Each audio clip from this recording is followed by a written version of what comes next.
I mean, is it not? Someone like tweeted the Kyle Rittenhouse thing and said, boy, Brett Kavanaugh's lost a lot of weight. I mean, it's just, this is, because as gay men, you probably have heard this all your life, right? About being, you know, you're being feminine in some way. And this is masculinity to the right wing, murdering two innocent people and then blubbering about it. Yeah, yes. It is. Sorry, this wasn't really a multiple choice question. No. No, it is.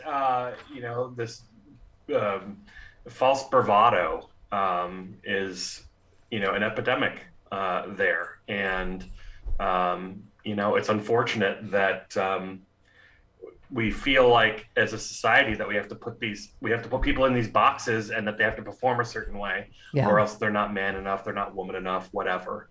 Yeah. But I was saying, right-wing men, am I wrong? They're always crying about themselves. Like John Boner with this, Kyle Rittenhouse. Mm-hmm. I mean, it's. Well, I mean, that's their empathy, right? Yeah. But if you have, you know, empathy for anyone else, then you're a liberal. You're French and gay. I mean, it's just. All right. So, Karl, let's talk about obviously the inflation has become. I swear to God, it is so on cue. The right wing is just whatever's bad for Biden. Well, you know, the other thing to think about when we talk about the rising cost of goods is how much profit are the companies that make those goods making? Yeah. Right? Yeah. You have, in many cases, billion-dollar companies that are raking in record profits and rising the prices of their goods. You know, if there was true competition in the marketplace, as an example, you look at Pampers. There's only two major companies that make diapers or companies that make diapers in the United States, and so they can rake in profits. They can pay their executives, you know, millions and millions of dollars more, and raise prices on consumers, all while blaming, supply chains or whatever else, even though that may not be the issue. Yeah. Yeah, and also right-wing men were using most of the diapers for themselves because they're whiny little poopy diaper bitches. Oh, I'm sorry. I was just, you know what? When I have a theme, Karl, it's hard to get me off of it. Diapers? Oh, anyway, okay. I mean, a lot of experts saying this is the answer to inflation. Tina Smith said, I think our best message on this is that when we pass this legislation, we're going to pass legislation that will lower costs of things that people care about, like childcare, healthcare, prescription drugs. And she said, what are they doing? They're not doing anything. In fact, they're trying to block everything we're trying to do to lower costs for Americans. That message we have to keep hammering, don't you think? Well, and I mean, that's exactly the point about the Build Back Better plan, is that it's an investment in the people of this country. You know, throughout we had numerous programs that poured billions and billions and billions of dollars into the pockets of wealthy corporations and their executives. Yeah. Even programs that were designed to help average Americans ended up largely benefiting wealthy corporations and wealthy businesses. Yeah. And so now we have an opportunity in this new administration to invest in the people of this country. And all of a sudden there's opposition. It makes absolutely zero sense. And I think Democrats need to do a better job of communicating, like you just did, about what's in this plan that will benefit them. Yeah, Chris Murphy said, I understand everybody's obsessed about the message coming off of Tuesday, meaning Virginia, but I'm not going to be obsessive about Tuesday's election when we're in the middle of trying to change people's lives. And they just say, experts agree, 17 Nobel Prize winning economists have said this Build Back Better will reduce inflation. As a result, we remain confident that the plan will gain Senator Manchin's support, said Jen Psaki. I mean, I sure hope so. Yeah. I mean, let's hope so, because he's saying the opposite. Oh, it'll cause inflation. It's like, no, that's not what any of the economic experts are saying. What's up is down. What's down is up. I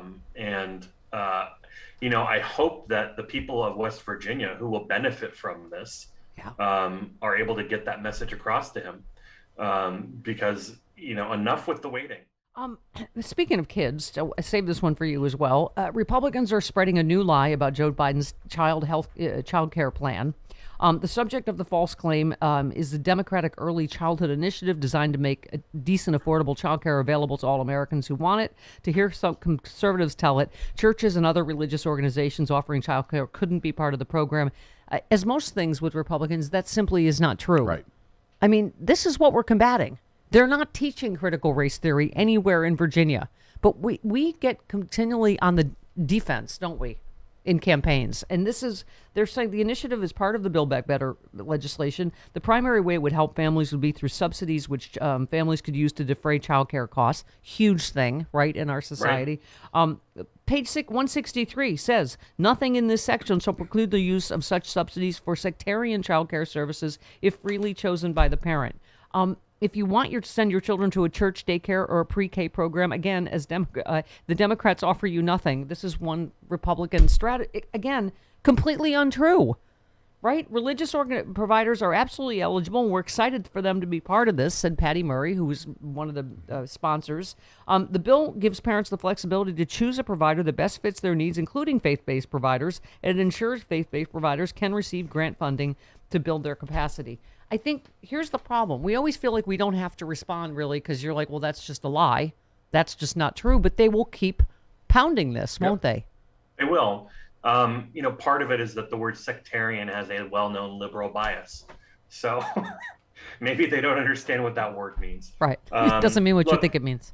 No. And look, if it's not this, it's going to be something else. You need to be able to communicate louder about what is in the plan. The more you do responding to what the charges they're making, the baloney they're making, without underscoring what's truly in the Build Back Better plan, the more they're advancing their cause. Part of it is they know lying throws liberals off their game, right, and forces us to respond to the lie rather than carrying our own message. Yeah. Yeah, as the most easily owned liberal in America, I concur. You are the most easily owned lib in America. Yes, I love Mark Elias said, never engage in any political process that requires Republican politicians to act in good faith. That's where we are, unfortunately, whether it's voting rights or Build Back Better, you name it. They will just lie. And we have to, I guess we're just, for 2022, we have to find a way to better, address.